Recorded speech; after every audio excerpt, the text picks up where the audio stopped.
Hello students, welcome back to knowledge garden.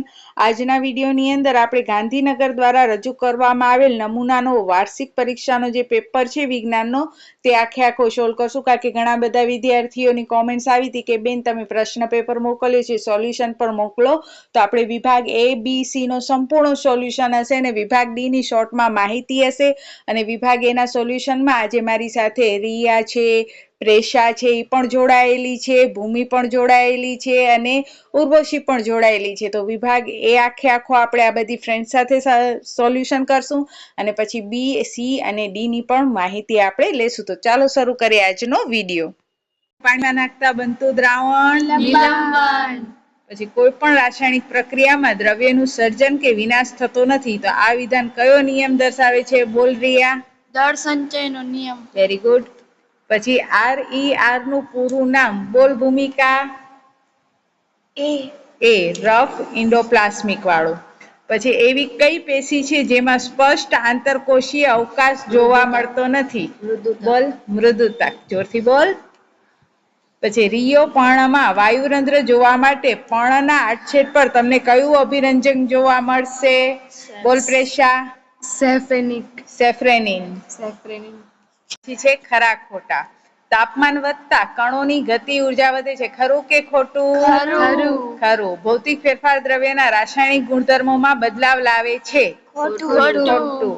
ગુરુત્વાકર્ષણ બળ ઉર્ધ્વ દિશામાં લાગે અને ઉત્પ્લાવક બળ અધો દિશામાં લાગે. ખોટું. શું કામ ખોટું? કારણ ગુરુત્વાકર્ષણ બળ અધો દિશામાં લાગે અને ઉત્પ્લાવક ઉર્ધ્વ દિશામાં. પછી ધ્વનિના તરંગો કયા પ્રકારના છે? બોલ ભૂમિ. યાંત્રિક. કઠોળ આપણને શું પૂરું આપે છે? બોલ ઉર્વશી. પ્રોટીન. વેગ સમયના આલેખનો ઢાળ ખાલી જગ્યાનું મૂલ્ય આપે છે. બોલ પ્રિશા. અંતર. વેગનો SI એકમ કયો છે? Metre second square. મીટર સેકન્ડની -2 પછી છે કોઈ વસ્તુને પ્રવેગિત ગતિ કરાવવા માટે ખાલી જગ્યા બળ જરૂરી છે. સંતુલિત કે અસંતુલિત? બોલ રિયા. અસંતુલિત. પદાર્થનું તાપમાન માપવા માટે લેક્ટોમીટર વાપરશો કે થર્મોમીટર? બોલ ભૂમિ. થર્મોમીટર. Very good. પાણીમાં 10% ઇથાઇલ આલ્કોહોલ છે. તેમાં દ્રાવ્ય અને દ્રાવક જણાવો. બોલ ઉર્વશી. દ્રાવ્ય શું? ઇથાઇલ આલ્કોહોલ અને દ્રાવક પાણી. કોષોનો આકાર અને કદ સાને સંબંધિત હોય છે? તો તેના સ્થળ અને તેના કાર્યને આધારે. કે કોષ છે એ કઈ જગ્યાએ છે તેના સ્થાન, સ્થળ ન લખાય પણ શું લખાય? સ્થાન. તેના સ્થાન અને તેના કાર્ય ઉપર સંબંધિત હોય છે. પછી પૃથ્વી પરના ગુરુત્વ પ્રવેગનું મૂલ્ય શું આવશે? તો સ્મોલ g બરાબર 9.8 મીટર પર સેકન્ડનો વર્ગ. પછી છે Na+ અને SO4 દ્વારા બનતા રાસાયણિક પદાર્થનું નામ? Na2SO4. હવે છે પરિસ્થિતિ અ ઉચ્ચ કક્ષાના બીજોનો ઉપયોગ, સેન્દ્રિય ખાતરનો ઉપયોગ અને પરિસ્થિતિ બ સામાન્ય બીજોનો ઉપયોગ અને રાસાયણિક ખાતરનો વધુ ઉપયોગ. તો બંનેમાંથી કઈ લાભદાયક છે? બોલ ભૂમિ. પરિસ્થિતિ અ. પછી માંગ્યા મુજબ જવાબ આપો. વનસ્પતિ માટે ફોસ્ફરસ અને બોરોન જરૂરી પોષક તત્વ છે. તો ઓળખી બતાવો કે બંને પોષક તત્વોમાં કયો ગુરુ પોષક તત્વ અને કયો લઘુ પોષક તત્વ? ફોસ્ફરસ ગુરુ પોષક તત્વ અને બોરોન લઘુ પોષક તત્વ. Very good Riya. હવે જો વનસ્પતિ કોષમાં હરિતકણ ના હોત તો વનસ્પતિની કઈ ક્રિયા અટકી પડત? પ્રકાશ સંશ્લેષણ. પ્રકાશ સંશ્લેષણની. જો પ્રકાશ સંશ્લેષણની ક્રિયા અટકી પડે તો વનસ્પતિ પોતાનો ખોરાક બનાવી શકે? ન બનાવી શકે. એક શબ્દમાં જવાબ આપો. રણ પ્રદેશમાં ઉગતી વનસ્પતિમાં બાહ્ય સપાટી પર કયા પદાર્થનું સ્થૂલન હોય છે? ક્યુટીન. સમીરને આવક મેળવવા માટે કોઈ વ્યવસાય ચાલુ કરવો છે. તે જ્યાં રહે છે તેની આસપાસ સુંદર ફૂલવાળા બગીચા તથા જુદી જુદી વનસ્પતિઓની વનરાજીઓ આવેલી છે.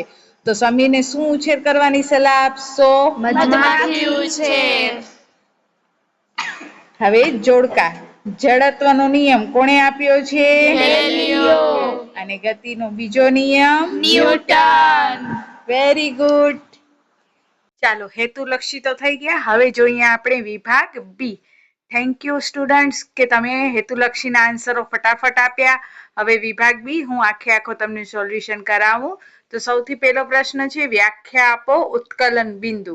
તો ઉત્કલન બિંદુની વ્યાખ્યા આવશે, એક વાતાવરણના દબાણે જે તાપમાને પ્રવાહી ઉકળવા લાગે તે તાપમાનને તે પ્રવાહીનું ઉત્કલન બિંદુ કહેવાય. આ પ્રોપર વ્યવસ્થિત વ્યાખ્યા આવી રીતે તમારે લખવાની કે એક વાતાવરણના દબાણે જે તાપમાને પ્રવાહી ઉકળવા લાગે છે તે તાપમાનને તે પ્રવાહીનું ઉત્કલન બિંદુ કહેવાય. પછી છે બાષ્પીભવન.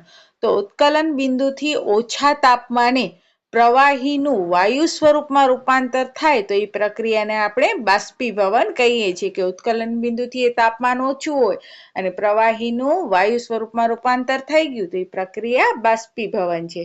ત્યાર પછીનો ક્વેશ્ચન છે, એક વિદ્યાર્થી પ્રયોગશાળામાં પ્રયોગ કરતી વખતે 32 ગ્રામ ઓક્સિજન અને 4 ગ્રામ હાઇડ્રોજન બાળે છે ત્યારે 36 ગ્રામ પાણી પ્રાપ્ત કરે છે. જો તે 64 ગ્રામ ઓક્સિજન અને 4 ગ્રામ હાઇડ્રોજન બાળે તો કેટલા ગ્રામ પાણી પ્રાપ્ત થાય?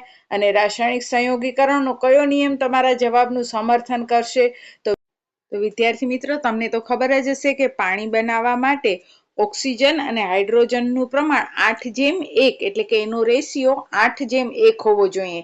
અહીંયા 32 ગ્રામ ઓક્સિજન અને 4 ગ્રામ હાઇડ્રોજન એટલે 32:4. એમાંથી 4 કોમન કાઢો તો 8:1 થાય છે અને ત્યારે 36 ગ્રામ પાણી બને છે.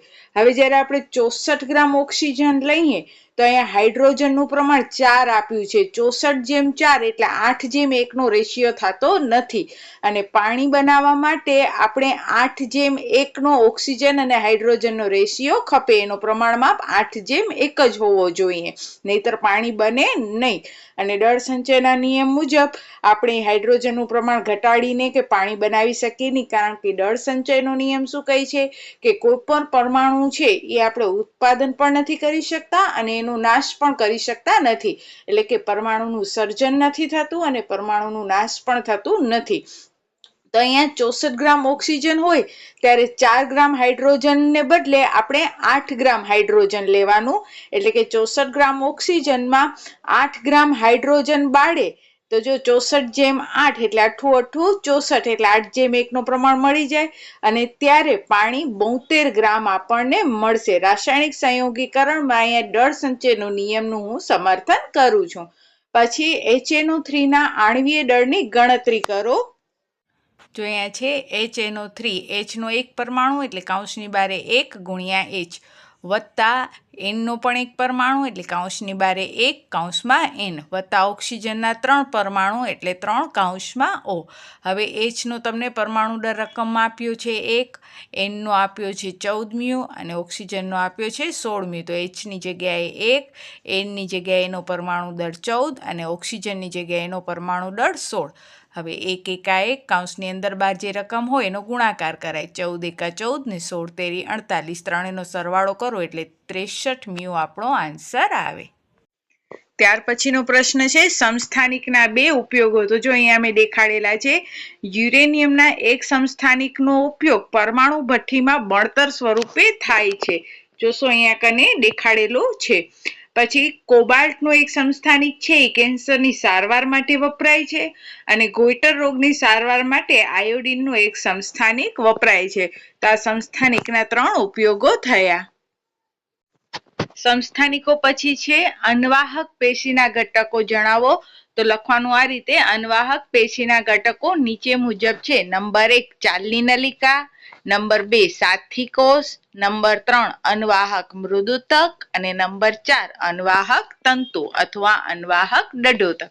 પછી 30મો જે ક્વેશ્ચન છે એની અંદર તમને આકૃતિ આપેલી છે અને તમારે ABCD ના નામ લખવાના છે. તો એમાં શું છે, કોષ કેન્દ્ર.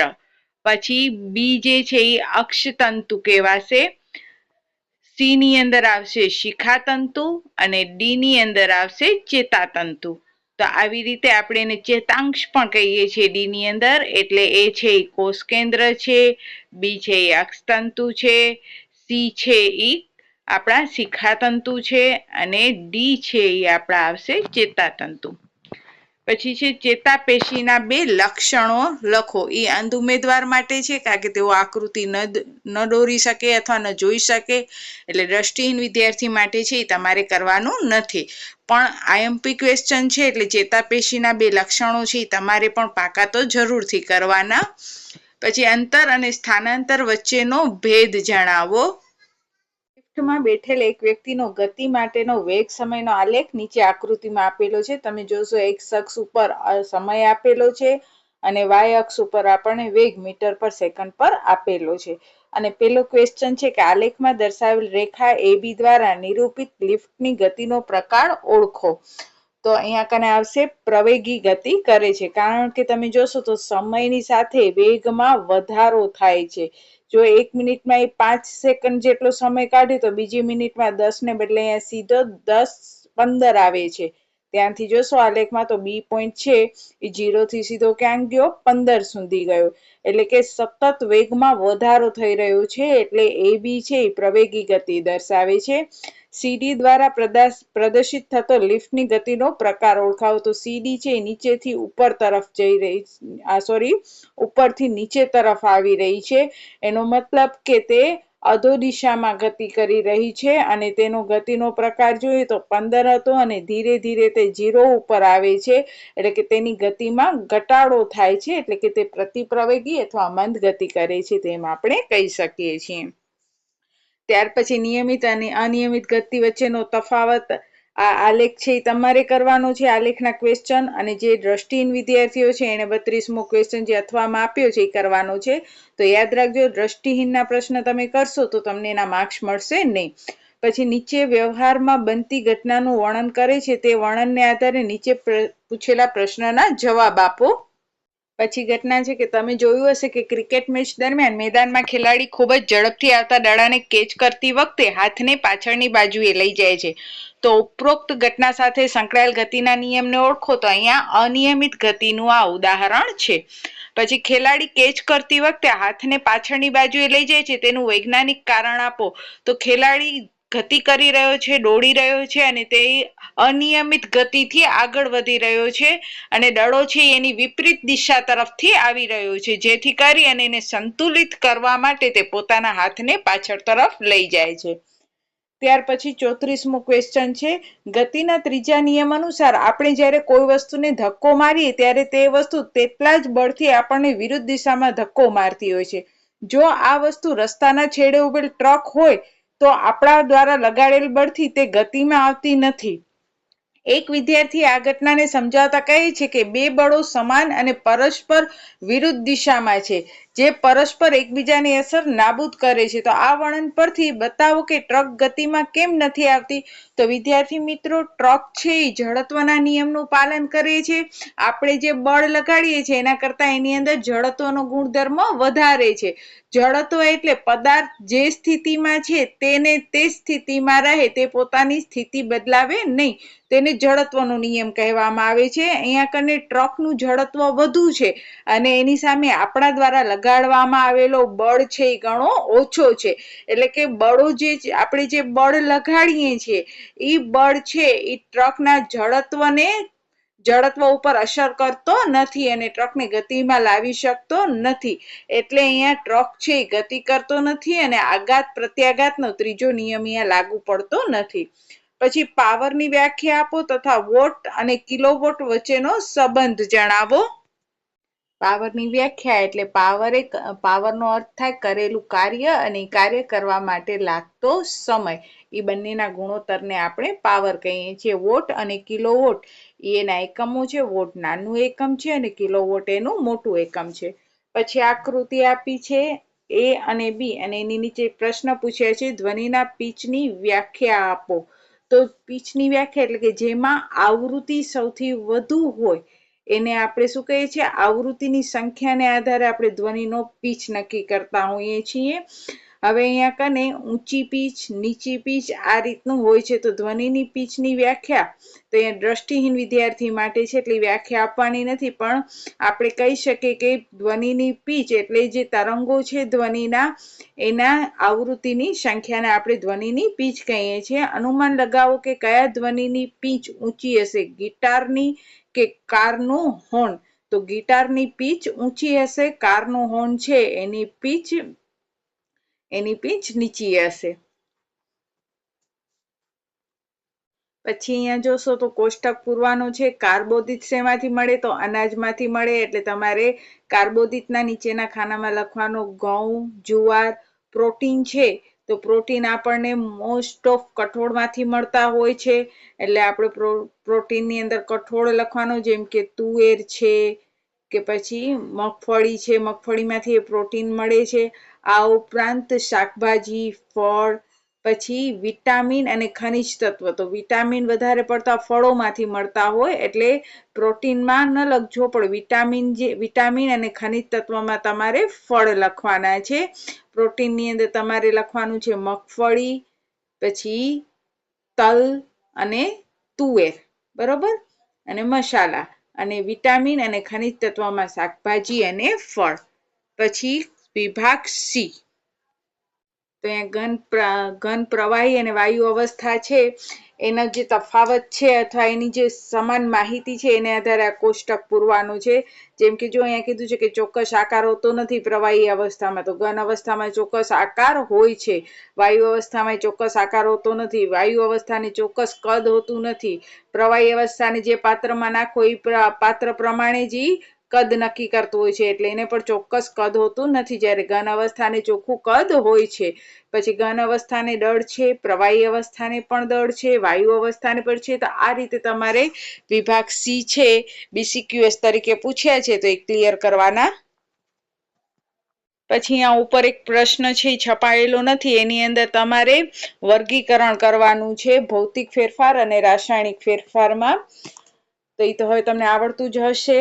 પછી આપણે ડાયરેક્ટ 40મો ક્વેશ્ચન કરીએ છીએ. હવે વિદ્યાર્થીઓનું એક જૂથ પગરખાનું એક ખાલી ખોખું લઈ તેને ચારે બાજુએ કાળા કાગળ વડે ઢાંકી દે છે અને આ ખોખાને એક છેડે પ્રકાશનો સ્ત્રોત દાખલ કરવામાં આવે છે. એક નાનું છિદ્ર બનાવે છે અને આકૃતિમાં દર્શાવ્યા પ્રમાણે કાચના એક પાત્રમાં દૂધ ભરીને ખોખામાં ગોઠવે છે. પાત્રમાં મૂકેલ દૂધ પ્રકાશ વડે પ્રકાશિત થતું જોઈ તેઓને આશ્ચર્ય થાય છે. તેઓ આ જ પ્રવૃત્તિ મીઠાના દ્રાવણને ભરીને પણ કરે છે, પણ પ્રકાશ તેમાંથી આરપાર પસાર થતું નથી.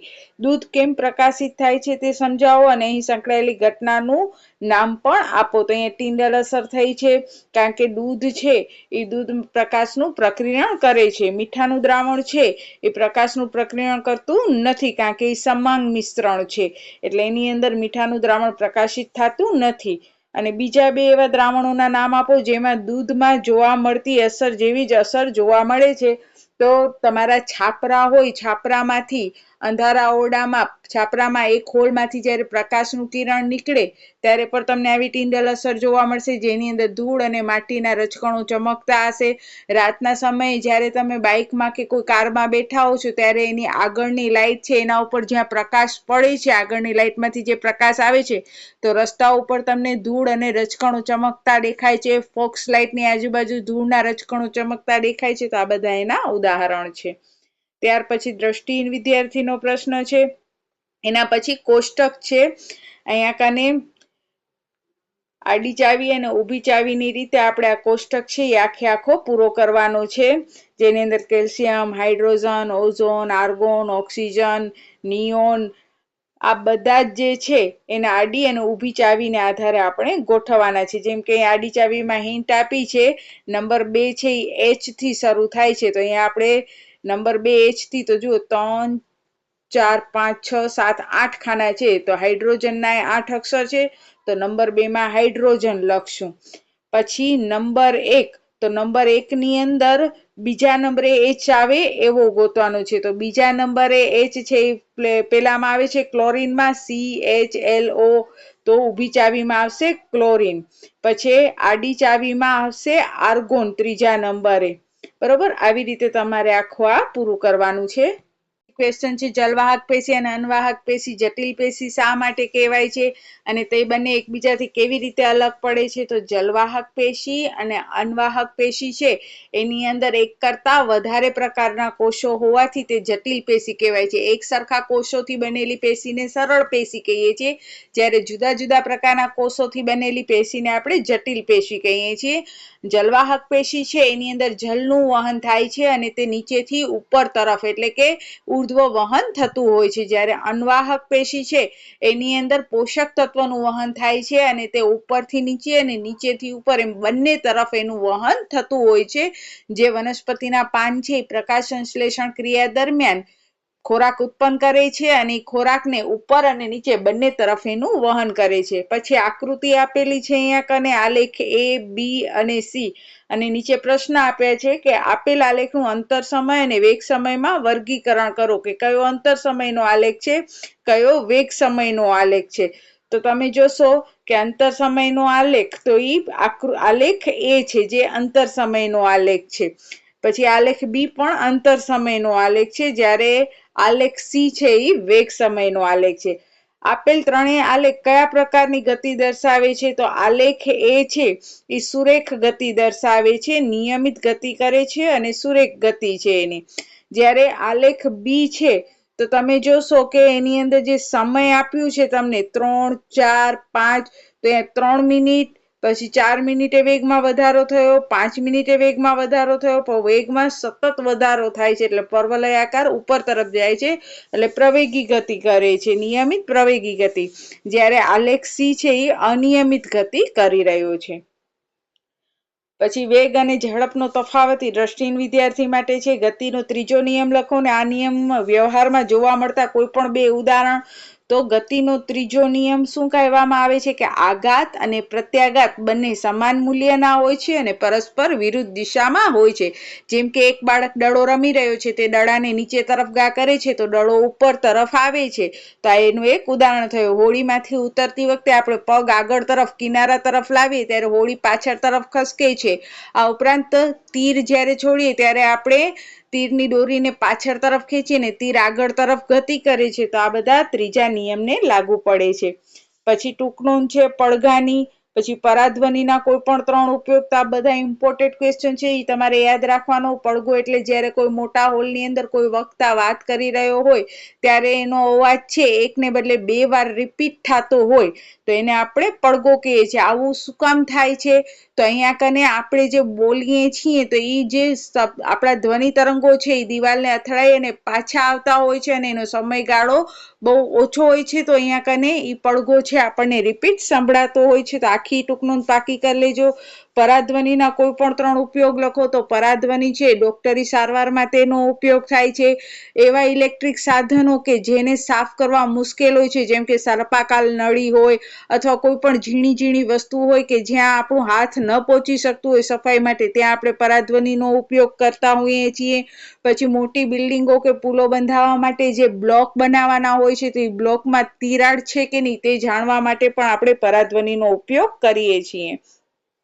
પછી રુથરફોર્ડનો પ્રયોગ મોસ્ટ આઈએમપી છે. સોનાની બરફ ઉપર એણે આલ્ફા કિરણો જે છે એ આલ્ફા કિરણોને આપાત કર્યા હતા. એના ધાર્યા મુજબ કિરણો બધા રિપીટ આવવા જોતા હતા, પરાવર્તિત થવા જોઈએ, પણ એની ધારણાથી અલગ થયું. બધા જ આલ્ફા કિરણ સીધા પસાર થઈ ગયા, પણ અમુક જ કિરણ છે એ પાછા વળ્યા. એટલે એને પ્રશ્ન થયો કે ભાઈ આ કિરણો પાછા કેમ વળ્યા? એને ધ્યાનપૂર્વક અવલોકન કર્યું તો બરોબર મિડલમાંથી જ અમુક કિરણો, કેન્દ્રમાંથી જ, સોનાની બરફના કેન્દ્રની આસપાસ જે કિરણો પસાર થતા હતા એ જ પરાવર્તિત થતા હતા, રિપીટ આવતા હતા. એટલે તેણે નક્કી કર્યું કે ત્યાં કને કાંઈક ભારે પદાર્થ રહેલો છે અને આવી રીતે આપણે પરમાણુ કેન્દ્ર મળ્યો હતો. તો આ આખો પ્રયોગ તમારે પાકો કરવાનો છે. અહીંયા જુઓ CA 40 અને AR પણ 40 સમાન દળાંક ધરાવે છે, કારણ કે બંનેનો દળ કેટલો છે? 40 છે. તો બંનેના પરમાણુ ક્રમાંક છે જુદા જુદા છે. કેલ્શિયમનો 20 છે અને આર્ગોનનો 18 છે. તો આ જોડીને કયા નામે ઓળખવામાં આવે છે? તો આ જોડીને આપણે સમદળાંક તરીકે ઓળખીએ છીએ. સમદળાંક એટલે કે જે બે તત્વ હોય એના દળ સરખા હોય પરંતુ એના પરમાણુ ક્રમાંક જુદા જુદા હોય તેને આપણે સમદળાંક કહીએ છીએ. આ બંને તત્વના પરમાણુઓમાં ન્યુક્લિયોન્સની કુલ સંખ્યા કેટલી હશે? તો જુઓ, દળ એટલે શું થાય અને ક્રમાંક એટલે શું થાય. ક્રમાંક એટલે પ્રોટોન ને ન્યુટ્રોનની સંખ્યા, અને દળ એટલે ક્રમાંક એટલે પ્રોટોન અને ઇલેક્ટ્રોનની સંખ્યા, જે બંને સરખી હોય. અને દળ એટલે પ્રોટોન પ્લસ ન્યુટ્રોન અથવા ઇલેક્ટ્રોન પ્લસ ન્યુટ્રોન. તો અહીંયા કને જોશો, કેલ્શિયમમાં પ્રોટોન ને ઇલેક્ટ્રોનની સંખ્યા 20 છે, પરંતુ એનું પરમાણુ દળ 40 છે, એટલે કે એની અંદર ન્યુટ્રોન 20 હશે. જ્યારે આર્ગોનમાં 18 પરમાણુ ક્રમાંક છે, એટલે કે પ્રોટોન અને ઇલેક્ટ્રોનની સંખ્યા 18 હશે. પણ 40 માંથી 18 બાદ કરો તો ન્યુટ્રોનની સંખ્યા એની 40 માંથી 18 બાદ કરીએ એટલે આવશે 40 માંથી 10 બાદ કરી નાખો 30, ને 30 માંથી 8 બાદ કરી નાખો એટલે આવશે 22. એટલે કે અહીંયા કને 22 છે એ ન્યુટ્રોનની સંખ્યા હશે. પછી તત્વમાં રહેલા ન્યુક્લિયસમાં કયા અપરમાણ્વીય કણોનો સમાવેશ થાય છે તે જોવાનું. પછી રિયા તેના મિત્રને સૂચના અનુસાર પૃથ્વીના ધ્રુવ પ્રદેશ ઉપર થોડા ગ્રામ સોનું ખરીદવાનું કહે છે અને વિષુવવૃત્ત ઉપર પણ મેળવે છે. જ્યારે તે વિષુવવૃત્ત ઉપર મળે છે ત્યારે તેને સોનું આપી દે છે. શું તેનો મિત્ર ખરીદેલ સોનાના વજનથી સંતુષ્ટ હશે? તો નહીં હોય સંતુષ્ટ, કારણ કે ધ્રુવ પ્રદેશ અને વિષુવવૃત્ત પાસે બંનેનું દળ બદલી જતું હોય છે. પછી એક પદાર્થનું દળ 10 ગ્રામ છે, તે પદાર્થનું પૃથ્વી પર અને ચંદ્ર પર વજન કેટલું હશે? તો પૃથ્વી પર જે દળ હોય એટલું જ ચંદ્ર ઉપર એનું દળ હોય છે, એટલે કે 6ઠ્ઠા ભાગનું દળ હોય છે. તો એ ગણતરી આખી કરવાની હશે તમારે. પછી બે પદાર્થો વચ્ચે લાગતું ગુરુત્વાકર્ષણ બળ, એક પદાર્થનું દળ બમણું કરવામાં આવે અને પદાર્થ વચ્ચેનું અંતર પણ બમણું કરવામાં આવે તો બંને પ્રશ્નોના જવાબની ગણતરી. તો આ બધા જ જે પ્રશ્નો છે એ મોસ્ટ આઈએમપી છે. વધુ સમય આપણે ન લઈએ, કારણ કે આ વિભાગ ડી છે, બહુ મોટા ક્વેશ્ચન હોય છે ને તમારી ચોપડીની અંદર આ બધા જ ક્વેશ્ચન આન્સર છે. તો તમે એ પાકા કરી લેશો. આપણે ABC સંપૂર્ણપણે જોઈ લીધું છે. પછી વનસ્પતિ કોષની આકૃતિ, પ્રાણી કોષની આકૃતિ પૂછી શકે છે. તો આ બધા જ ક્વેશ્ચનો છે એ તમારે પાકા કરવાના છે. તો બસ આજના વિડીયોમાં આટલો જ. ત્યાં સુધી બધાને જય હિન્દ, જય ભારત. સૌ ભણે સૌ આગળ વધે.